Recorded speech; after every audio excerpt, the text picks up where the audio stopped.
constantly referenced as the aggressors, as the assault machine, so to speak. When they go to great lengths, when Israeli soldiers, they go into these territories, they take great care to go after the malefactors only, and every time there's a mistake, the whole world blows it up like they want to kill all the quote-unquote Palestinians. What's the better term to use? Arab? What should we use? Because I'm fed up with using that term. It's not even... The Israeli soldiers are the most compassionate soldiers in the world.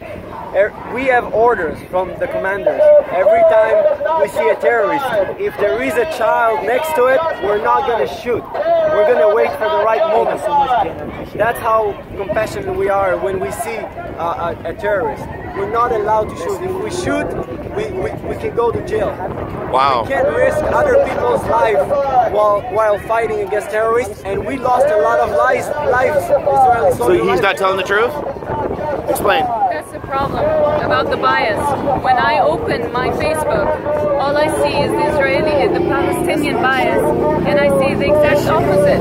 And I'm not saying what you're saying is not true. What country in the world are sending flyers to the people before they bomb the area? They're sending flyers.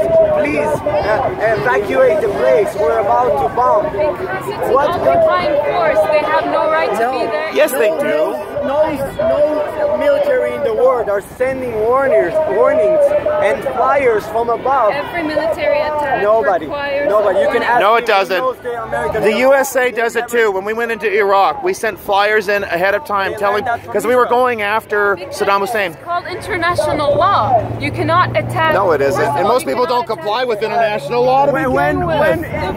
Are you kidding me? Iran doesn't. Iran wants to blow the Jews off. They follow these laws. Since when? Egypt and Iraq and Syria. Since when they follow these laws? But what you're using is the concept of what about. This is not our topic right now. We're talking about Israel. Okay, what's about Israel? You calling us occupying nation.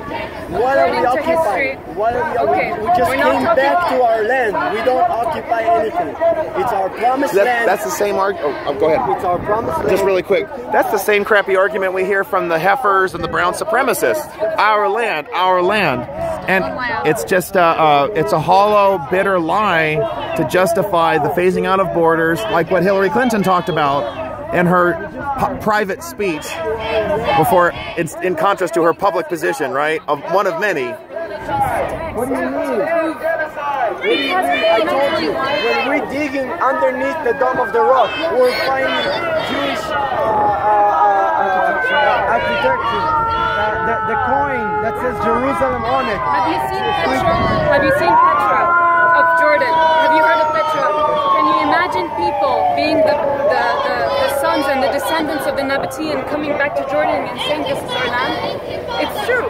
They live there and their descendants are coming back. But can they kick out the people who have been there for like 100 We're not years? saying outlaw's Intifada. Intifada is terrorists. Did you just, is that what they said? Yeah.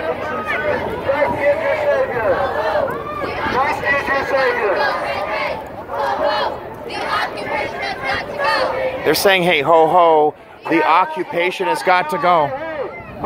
Yes, the Palestinian occupation. Did you hear that, Dura? It's got to go, hey, hey. Ho, ho. Terrorism has got to go, hey, hey. Ho, ho. Terrorism has got to go, hey, hey. Ho, ho. Terrorism has got to go, hey, hey. Ho, ho. Terrorism has got to go. Ho, ho. Terrorism has got to go. Ho, ho.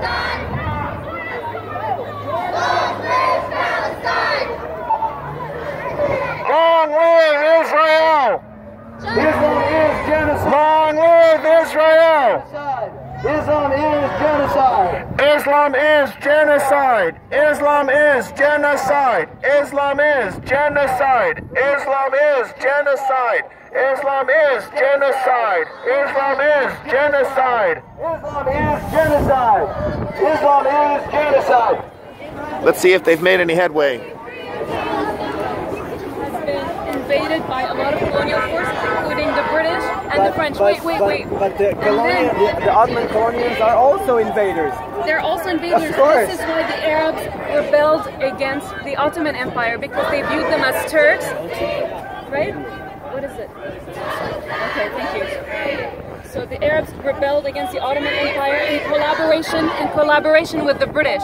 The British promised the land to the Jews through the Balfour Declaration, and they promised the land to the French, and they promised the land to the Arabs. When you say the land, there's different territories. You've got to be more specific. The Arab provinces of the Ottoman Empire. There's different ones, though. There was a French mandate and a British mandate. Syria and Lebanon got the French mandates.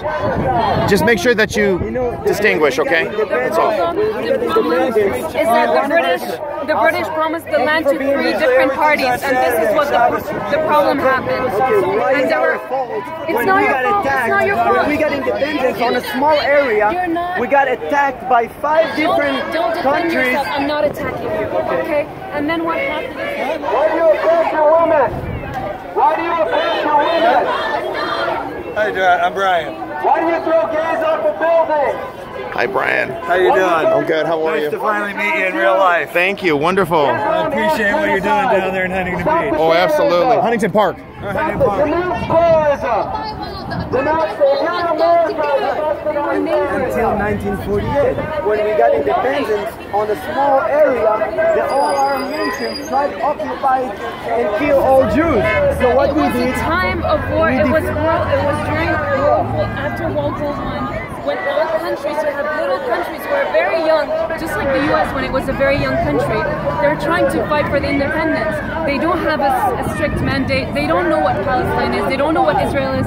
In 1948, they weren't even sure what to call Israel. They were the land. They're like, okay, we have independence. That's not true. No, that's not. The Balfour Declaration makes it clear of a Jewish state. Jewish state. No, I agree, but they didn't. I'm saying they didn't agree on the title.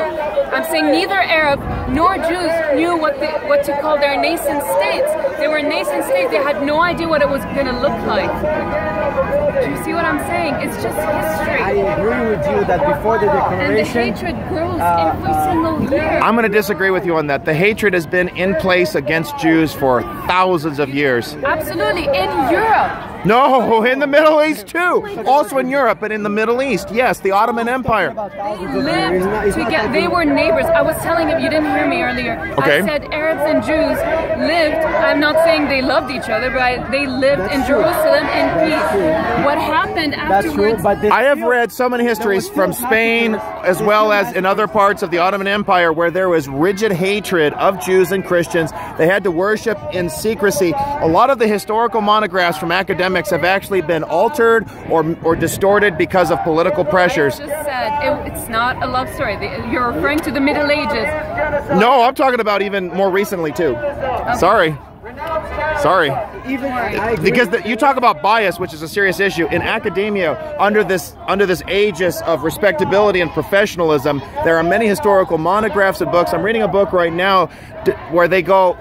A lot of them are relying on an ideal picture, what you're talking about. Maybe they weren't friends and buddies, but they lived in peace with a lot of rigid repression, because you have the government documents at the time versus the records of the private contracts and contacts, and you will find that it was jihad, it was a repressive regime throughout the Ottoman Empire against Jews and Christians. It's just not so that it was a relatively peaceful existence. Too busy fighting in the World War. They didn't have time to hate Jews.